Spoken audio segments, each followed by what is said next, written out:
के पास, ओझा के पास जाओ, मंदिर मस्जिद जाके जो हमको छाछा शरीफ जो मस्जिद है मुस्लिम को, वहाँ हम 3-4 साल गए थे। हम ओझा के पास बहुत दौड़े थे। उसके सब बाद जगह से आप थक गए। सारी जगह से थक गए, ओझा, मंदिर, मस्जिद, ओझाइती, दवाई, सुई, डॉक्टरी से सगरे से थक गए। हमारा कहीं नहीं ठीक हुआ है, ठीक नहीं हुआ। फिर हमारे पापा जो है मायके में, वो बोले हैं न कि तुम्हारे तो जीवन से दुख ही दुख आ रहा है, नहीं ठीक हो रहा तो जाओ तुम रेलवाई तक कट के मर जाओ। हम अपने घर में पंखा था, वही पंखा में अपने दुपट्टा को बांध लिए और हम कहते हैं कि मर जाते हैं, हम नहीं रहेंगे, नहीं दुख देखेंगे। फिर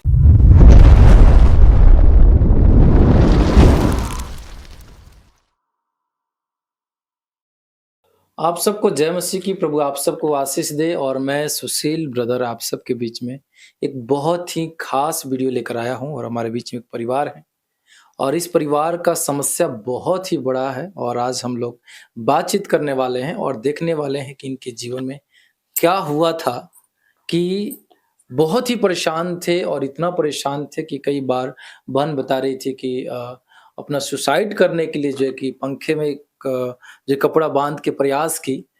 और इनके जीवन बहुत सारे समस्या बताई।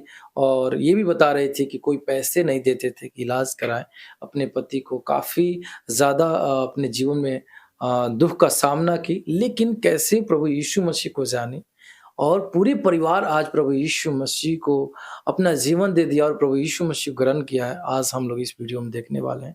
सो मेरे प्रियो, आप लोग इस वीडियो को पूरा देखिएगा, क्योंकि इस वीडियो के द्वारा आप लोगों को एक बहुत बड़ी मैसेज आप लोग के पास पहुंचने वाला है। तो हम चलते हैं, इस परिवार से हम लोग आज बातचीत करेंगे और देखेंगे कि क्या इनके जीवन हुआ कि प्रभु यीशु मसीह को जाने। सबसे पहले हम आपका स्वागत करते हैं। अपना नाम बताइए। मिंटी देवी जी, क्या हुआ था? आप प्रभु को नहीं जानती थी, तो आपके तो मेरे पति के जो तबीयत खराब होता था तो डॉक्टरी में लेके जाते थे और नहीं ठीक होता था, तो सारे ओझों को हम दिखाए, मंदिर मस्जिद गए, फिर भी कोई सुनवाई नहीं होता है। कब की बात है? 2009 से शुरू है, 2009 से लेकर 2023 तक बहुत परेशान थे हम। और हमारे पति जब ठीक नहीं होते हैं तो इनको हॉस्पिटल में लेकर जाते थे ना, तो फिर फोन जाते हैं कि तुम्हारे बच्चों को तबीयत खराब है। फिर अपने बच्चों को लेकर पहुंचते हैं हम हॉस्पिटल में, तो पानी सुई दवाई होता था, जांच होता था, कोई जांच में आता नहीं है रोग बीमारी। क्या होता था आपके पति को? पति को होता था कि मतलब लैट्रिन के द्वारा इनको पैखाना चालू होता था। उसके बाद हम डॉक्टर के पास जाए, जांच उच कराएं, सीटी स्कैन होगा, अल्ट्रासाउंड होता था। उसके बाद कोई रोग नहीं आता। ब्लड के जांच करता है तो डॉक्टर बोलता है कि हम तो दवाई दे दिए अपने से, अगर कोई ठीक नहीं है तो हम क्या कर सकते हैं, थोड़ा झाड़ फूक करवा लो। फिर जब डॉक्टर कहते थे तो हम लेकर चले जाते हैं ओझा के पास। और ओझे के पास जाते हैं तो ओझा बोलते थे कि पैसा दीजिए, तो हम बोलते हैं कि कितने पैसा, तब वो फरमाइश करता है कि 30,000 20,000 लाओ तब हम ठीक कर देंगे तुम्हारे पति को। हम आते थे घर पर और पैसा के कर्ज में डूब जाते हैं, थोड़ा पैसा मांगने लगता है तो उसी में कोई देता था, कोई नहीं देता था। उसके बाद हम फिर ओझा के पास जाते थे, झाड़ फूक करते थे, थोड़ा बहुत जो रहता था दे देता, फानी लौंग लेके चले आते हैं। फिर रात भर स्वस्थ रहते थे, फिर बीमार हो जाते थे, फिर दूसरे के पास जाते हैं, ओझा के पास, वही देखते हैं। मतलब हमारे जीवन में इतना सारा ओझा हमारे जीवन में आए थे, कोई ओझा गुनी आज ले ठीक नहीं करने पाए। और कहाँ-कहाँ आप गए?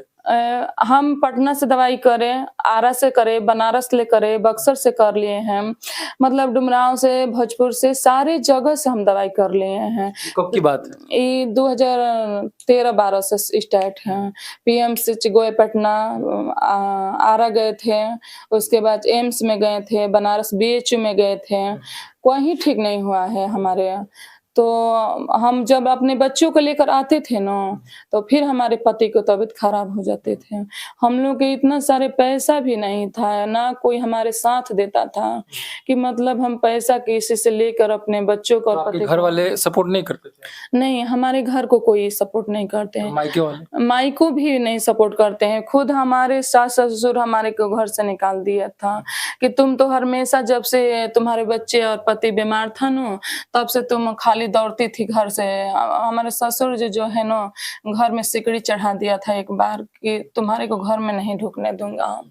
फिर भी हम रोगा के, हम झगड़ा करके हम अपने घर आए दवाई करके, कहीं ठीक नहीं हुआ। फिर हमारे पापा जो है मायके में, वो बोले हैं ना कि तुम्हारे तो जीवन से दुःख ही दुःख आ रहा है, नहीं ठीक हो रहा तो जाओ तुम रेलवाई तक कट के मर जाओ। बहुत रोए थे, बहुत। उसी की खिसी से हम अपने घर में पंखा था, वही पंखा में अपने दुपट्टा को बांध लिए और हम कहते हैं कि मर जाते हैं, हम नहीं रहेंगे, नहीं दुःख देखेंगे। फिर हमारे पति बचाता था और सोचते थे कि हम जब अभी जिंदा है तो मतलब कोई नहीं साथ दे रहा है, और अगर हम नहीं रहेंगे तो हमारे पति को, हमारे बाल बच्चे को कौन देखेगा। फिर थोड़ा देर मन शांत कर लेते हैं। तो उस समय कैसा लगता था जब आपके बच्चे छोटे-छोटे थे उस समय और आपका पति का ऐसा हालत है और कोई आपको सपोर्ट नहीं करता था, तो उस समय कैसा आपको लगता था? बहुत दिक्कत था, बहुत बुझाता था कि कहीं हम लेके भाग जाएँ, मर जाएँ, पाँचों परिवार गए। इतना तकलीफ सोच लिया था कि हम ज़हर बच्चों को खिया के पति को अपने मुँह खा लें, कि हम घर से त्याग दें। मतलब इतना हमारे जीवन में सपोर्ट कि ना मतलब हमारा जिंदगी से आप मतलब हार चुके थे। हमारे मायके कोई छूट रास्ता गया, नहीं हमारे मायके छूट गया, इसी कारण हमारे ससुराल छोड़ दिया, इसी के कारण शैतानी और बीमारी के चलते। हमारे जो मौसी थी, उसी को बेटी नहीं थी, उसी भी छोड़ दिया पैसा के कारण हमारे को।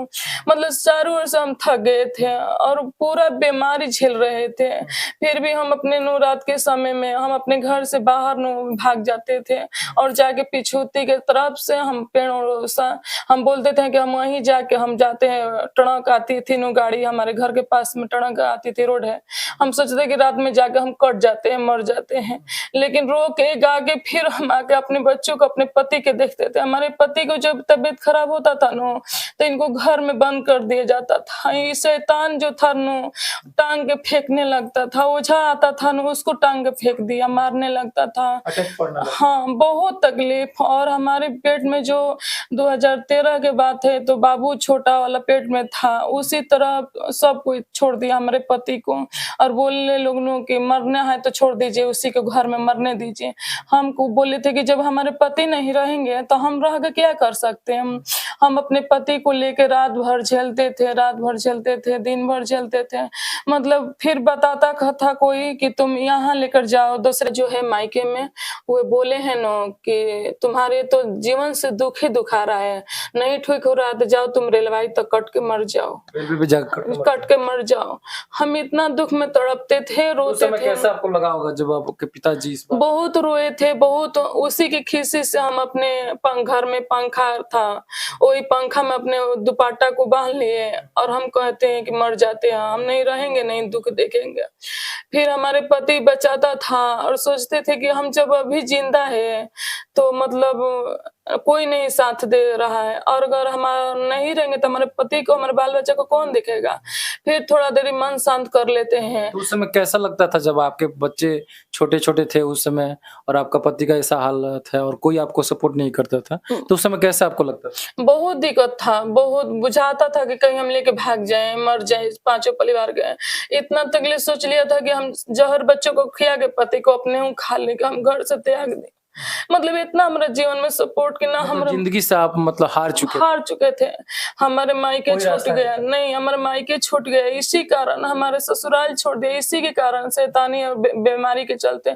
हमारे जो मौसी थी, उसी को बेटी नहीं थी, उसी भी छोड़ दिया पैसा के कारण हमारे को। मतलब चारों ओर से हम थक गए थे और पूरा बीमारी झेल रहे थे। फिर भी हम अपने नु रात के समय में हम अपने घर से बाहर नु भाग जाते थे और जाके पिछूती के तरफ से हम पेड़ों सा हम बोलते थे कि हम वहीं जाके हम जाते हैं। ट्रक आती थी नु गाड़ी, हमारे घर के पास में ट्रक आती थी, रोड है। हम सोचते कि रात में जाके हम कट जाते हैं, मर जाते हैं। लेकिन रो के गा के फिर हम आके अपने बच्चों को, अपने पति के देखते थे। हमारे पति को जब तबीयत खराब होता था नु, तो इनको घर में बंद कर दिया जाता था। ये शैतान जो था नु, टांग के फेंकने लगता था। ओझा आता था नु, उसको टांग के फेंक दिया, मारने लगता था। अटैक पड़ना लगा। हाँ, बहुत तकलीफ। और हमारे पेट में जो 2013 के बात है, तो बाबू छोटा वाला पेट में था, उसी तरह सब कुछ छोड़ दिया हमारे पति को और बोलने लोगों कि मरना है तो छोड़ दीजिए, उसी को घर में मरने दीजिए। हमको बोले थे कि जब हमारे पति नहीं रहेंगे तो हम रह के क्या कर सकते हैं। हम अपने पति को लेके रात भर झेलते थे, रात भर झेलते थे, दिन भर झेलते थे।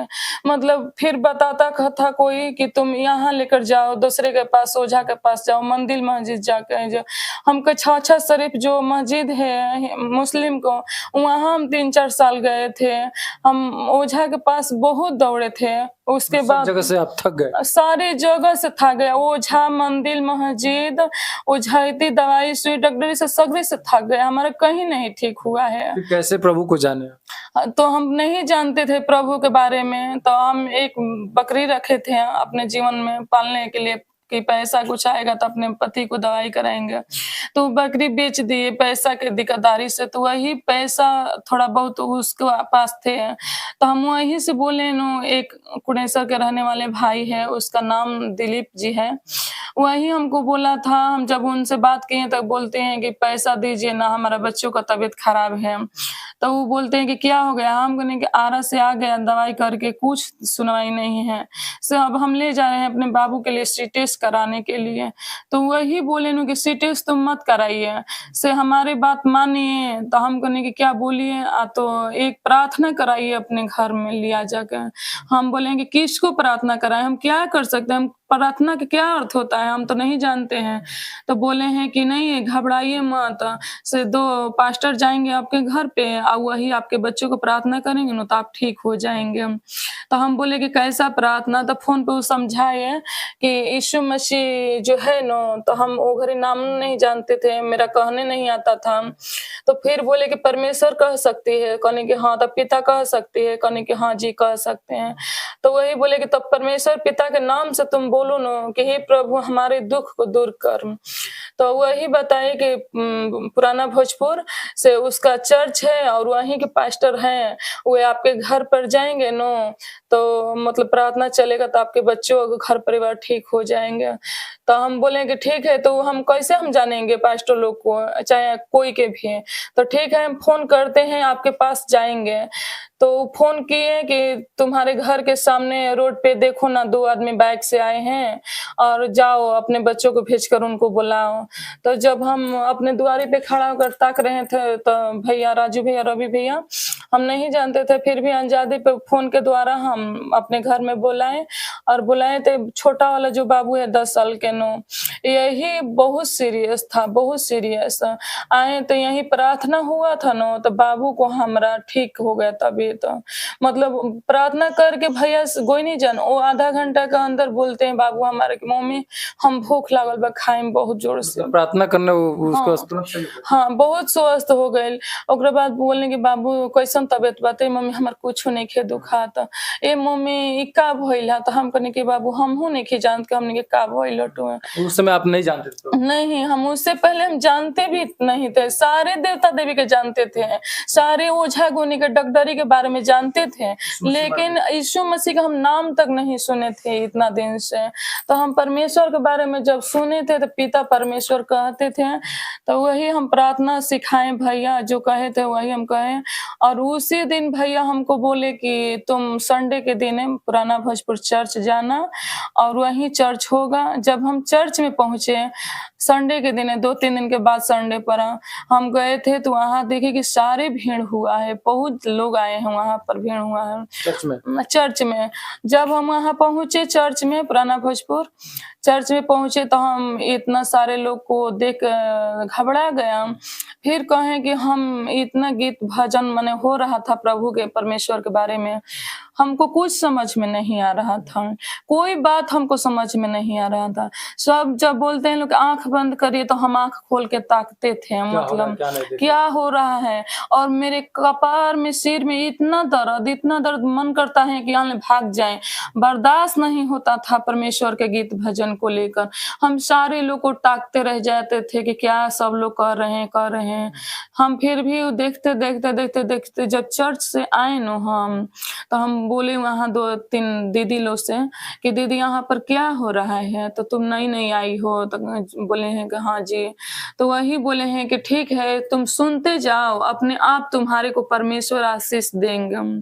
घर वहाँ से चर्च में से जब हम घर आए, तो हमारे अंदर इतना महसूस हुआ, इतना आराम मिला, शांति मिला, इतना शांति मिला कि हम उतना रात में अच्छा से सोते भैया नु, इतना अच्छा से हमारे परिवार सो रहे हैं। फिर हम उठे सुबह में नु, तो लगता है मेरे जीवन में कोई दुःख ही समस्या नहीं है। इसी तरह महसूस हो रहा मतलब है। वहाँ पे कंटिन्यू आप जाते रहे, उसके बाद सारा समस्या सही हो गया? हाँ, आज अभी कैसा जीवन है? अभी बहुत अच्छा जीवन जी रहे हैं। पूरा परिवार पूरा अच्छा है, बहुत अच्छा है प्रभु ये आपका जीवन। पति है? हाँ, ये आप अपने कैसे हैं अभी? अभी ठीक है। कोई दिक्कत है? नहीं, तो अभी प्रभु में आप लोग जा रहे हैं, कैसे आप लोग का जीवन अभी चल रहा है? काम धंधा? पहले सभी सही है? तो भाई जो है कि नहीं बोल पा रहे हैं, काफी ज्यादा इमोशनल हो गए। खुशी के और आंसू मैं आपको बताना चाहता हूँ, दिखाई दे रहा है? तो आपको मैं बताना चाहता हूँ भाई, सचमुच पहले का जो दर्द, जो भी तकलीफ है, वो जो कुछ भी उनको याद अभी आ रहा है, तो काफ़ी ज़्यादा तकलीफ हो रहा है। लेकिन मेरे प्रिय, आप लोग इस वीडियो को देखा, आप लोग क्या सोचते हैं इसके ऊपर देख लीजिए। किस प्रकार से बहन काफ़ी ज़्यादा परेशान थे, लेकिन प्रभु इनको बचाया, छुड़ाया, उस मुसीबत से, उस समस्या से आज छुड़ाकर अलग किया है। और सचमुच परमेश्वर क्या करता है, जीवन बदलता है। मेरे प्रिय, आप लोग क्या सोचते हैं, अपना राय ज़रूर कमेंट बॉक्स में लिखिएगा। फिर मिलते हैं एक नए वीडियो में, तब तक आप सबको जय मसीह की। जय मसीह। प्रभु की इस सेवकाई के लिए अपना बीज गूगल पे, फोन पे अकाउंट के द्वारा ज़रूर बोए और इस वीडियो को अपने दोस्तों तक ज़रूर शेयर करें। चैनल को सब्सक्राइब करें, लाइक करें, कमेंट करें। धन्यवाद।